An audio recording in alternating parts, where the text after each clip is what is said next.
Please do not intend to try this. The content of this video is solely based on past human experiences and may vary according to a person's physical or mental state at a specific moment. All the information shared are merely for educational and entertainment purposes only. So we live in a world today, where gun violence still poses as a major problem to our society. Just look around. The war between Ukraine and Russia, the increase of mass shootings in the United States, and also the assassination of Japan's former Prime Minister, Shinzo Abe, who was gunned down during a speech by a man with a homemade shotgun. These has greatly saddened many, especially families and friends who are involved or related to the incidents. But apart from feeling sad, I am sure many have also been wondering, what does it really feel like to be shot, and how painful is it to have a bullet or bullets flying through your body? In general, as a bullet passes through one's body, it will chaotically ripple through the tissues in their body, shredding nerves, blood vessels, and muscles. Oftentimes, even fracturing bones, and blasting out on the other end, causing excessive bleeding. According to shot victims, a more direct description of the initial feelings one would feel when a bullet actually hits, or passes through their body, is somewhat of a hard blow or a punch. One you would also imagine getting from an impact of a rock throw, to a direct swing from a sledgehammer, depending on the size and speed of the bullet. Oftentimes, in messy situations, those who are shot wouldn't even know that they've already been shot. Their body would not immediately register the pain until a while later, where they would start to feel a strong stinging sensation that grows gradually as if someone is poking into the area with a flaming hot rod. During this period, many have also experienced some sort of paralysis or radial numbness, that starts to gradually spread out from the center of the bullet wound. But this numbness often tends to fade after minutes, and the pain will then kick in hard. The lucky ones may pass out, whereas the rest will wish they had passed out, given the unbearable pain they are feeling. This is usually a crucial period, where immediate medical attention would be needed to stop all bleeding, and prevent potential complications. During the bleeding, most shot victims will experience a drop in blood pressure. One would usually first start to feel dizzy, and then tired, and lastly, experiencing breathing difficulties. This small time window will very much decide if a person survives a gunshot. And according to statistics, if attended to early, most shot victims do actually have up to a 90% chance of survival. But overall, this is just a brief picture as to how one feels when they are shot, as there are many other factors that can contribute differently to the equation, resulting in a more complex outcome. One of the few factors that may drive the pain a person feels during a gunshot is the area where the person is shot. As our body basically has a lot of vital organs, getting shot at these spots may result terribly, causing organ failures and other complications. But despite that, the deadliest areas to be shot at isn't always the most painful. According to experts, one of the more painful areas to take a hit is often to the kneecap, which is also widely known as kneecapping.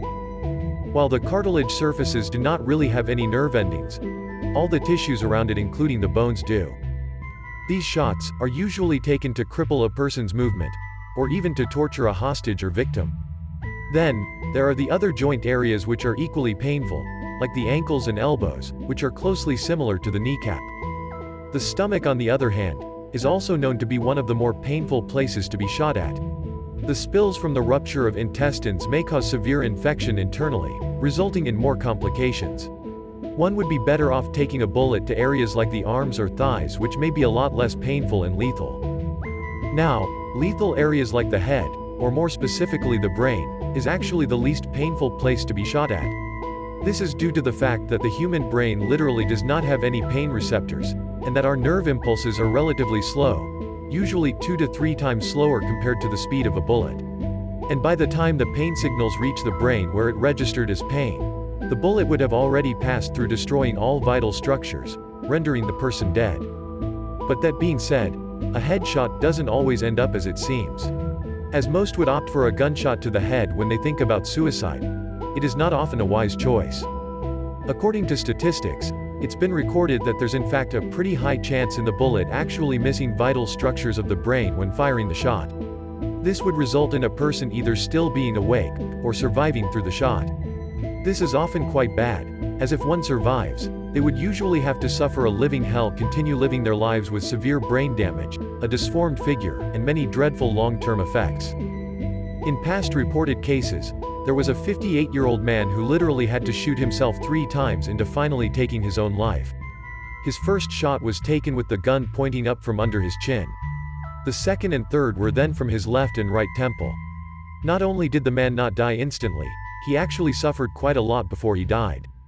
Therefore, if you're hurting right now, having suicidal thoughts, just hang in there. Don't shoot yourself. The darkest nights often bring out the brightest stars. Things may seem as if there is no hope now. But trust me, your time will come. Now, the type and size of these bullets along with the distance they are fired from, do also affect the outcome a whole lot. Larger bullets are almost always more painful upon collision, as they tend to break on penetration, forming shrapnel that tears through the tissues and muscles in one's body. Basically, how wide the affected surface area is, will determine the severity of the pain felt by the person. This is due to more pain signals being sent to the brain from these areas. Hence, like Shinzo Abe's case, most have described the feeling of being shot by a shotgun as somewhat similar to being hit hard by a moving truck. Next, is the distance fired between the bullet and its target. As a bullet travels through its trajectory, it basically loses momentum. Momentum is theoretically what will determine the outcome of the bullet upon collision. If you observe carefully, most bullets don't pass through the victim's body cleanly. In a straight shot, excluding all collision with the bones, there usually will be an in and out opening. And if you compare these openings, the wound where the bullet exits the body will almost always be bigger than the wound it enters.